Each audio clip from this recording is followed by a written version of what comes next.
Bonjour et bienvenue dans cette formation entièrement dédiée à l'extraction de données sur le web, autrement dit le scrapping. Avant de commencer, on va essayer de voir concrètement ce qu'on entend derrière ce mot scrapping parce qu'on entend tout et n'importe quoi. On va essayer d'avoir une base commune. Alors, le scrapping, c'est, comme je vous le disais tout à l'heure, c'est extraire des informations qui sont deux conditions, soit visibles par un utilisateur, donc sur votre navigateur, ou qui sont présentes dans le code HTML. Par exemple, quand on fait un clic droit, inspecter l'élément, il peut y avoir du texte qu'on va voir seulement si on inspecte l'élément, mais qui ne va pas être visible par un utilisateur lambda. Le scrapping, c'est ça, c'est de récupérer ces informations-là. Le scrapping, ce n'est pas récupérer des informations qui sont dans une base de données dans laquelle on n'aurait pas accès. Donc là, c'est plus du gros hacking ou du scrapping, c'est juste du hack ou du hacking.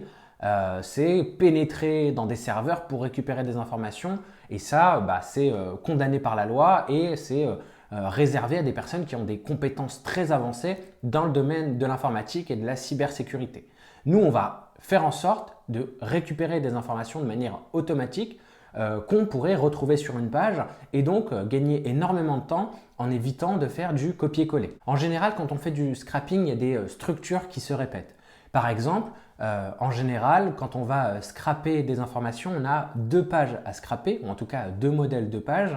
Le premier modèle, c'est la liste d'informations. C'est-à-dire que vous allez avoir sur une page HTML la liste de tous les participants à un événement, la liste de tous les docteurs présents sur la plateforme, la liste de toutes les annonces qui sont répertoriées dans un site de petite annonce. Donc, dans cette page-là, on peut déjà récupérer des informations, on va dire basiques, comme le titre de l'élément ou des informations complémentaires. Mais si on veut récupérer d'autres informations, on va devoir cliquer sur chaque élément de la liste pour récupérer des informations.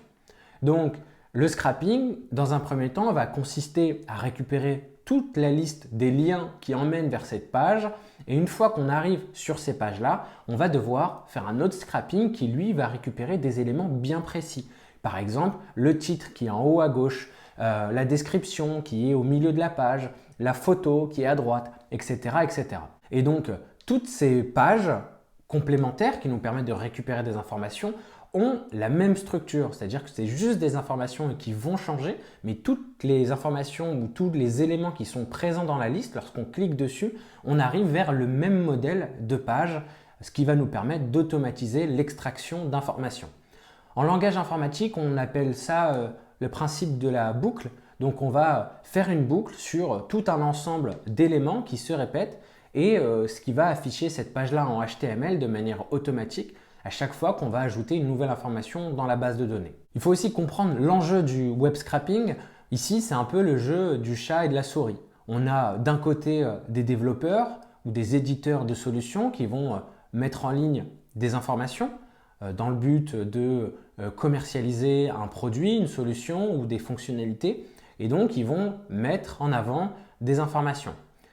Et de l'autre, vous avez des marketeurs comme vous et moi qui vont essayer de récupérer des informations de manière automatique en faisant du scrapping. Donc on a les développeurs qui vont essayer d'améliorer leur site web pour faire en sorte que on ne puisse pas récupérer ces informations parce que en général, ces informations-là, c'est quand même la plus-value de ce site, de l'éditeur.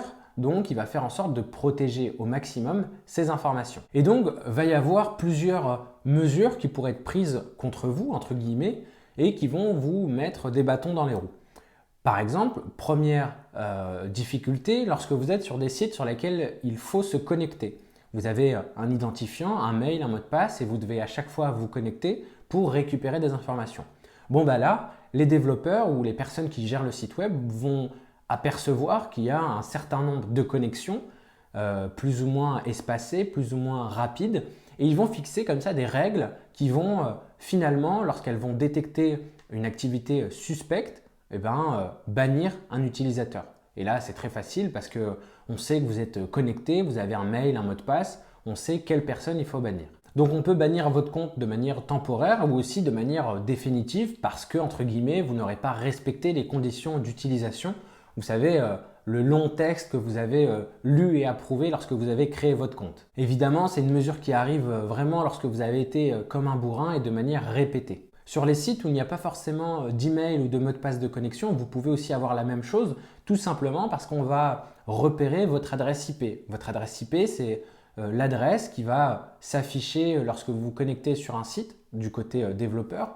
Et donc, on peut repérer votre adresse IP et la blacklister du site, c'est-à-dire faire en sorte que vous n'ayez plus accès au site. Une fois que votre adresse IP est bannie, si vous vous connectez sur le site, vous pensez que le site ne marche pas, il y a un problème, sauf que si vous vous connectez d'une autre connexion avec un autre ordinateur, le site fonctionne très bien, c'est juste que vous avez été banni de ce site-là. En général, c'est des règles qui sont fixées, qui vont définir, si un utilisateur visite tant de pages en tant de secondes, forcément, ce n'est pas un humain. C'est ce qui fait qu'on va fixer des règles en fonction des sites qui vont bannir des utilisateurs.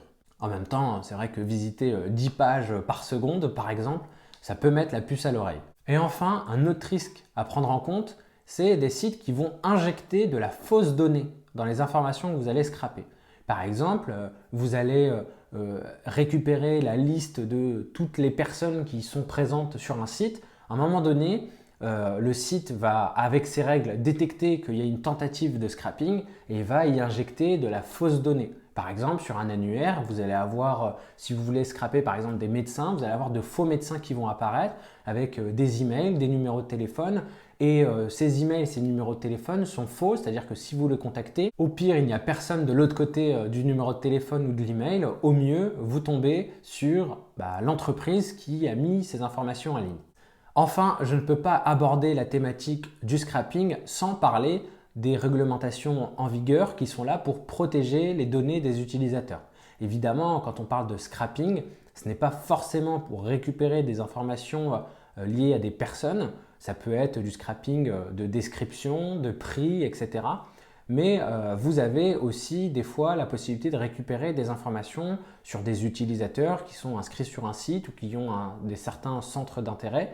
Il faut évidemment respecter les différentes lois, donc notamment la RGPD, en fonction des actions que vous allez faire avec ces informations. Donc effectivement, la législation est un peu souple. Si vous contactez des personnes dans le domaine B2B, donc des adresses professionnelles, à condition que la solution que vous allez proposer est bien en lien avec leur activité. Et puis, réglementation ou pas, allez contacter des personnes, c'est toujours mieux si votre travail de récupération d'informations est ciblé, ça vous donnera évidemment de meilleurs résultats. Bon, maintenant que les présentations sont faites, je vais vous laisser attaquer cette formation et n'hésitez pas, si vous avez des retours à me faire, à me contacter directement par mail ou sur LinkedIn. À bientôt!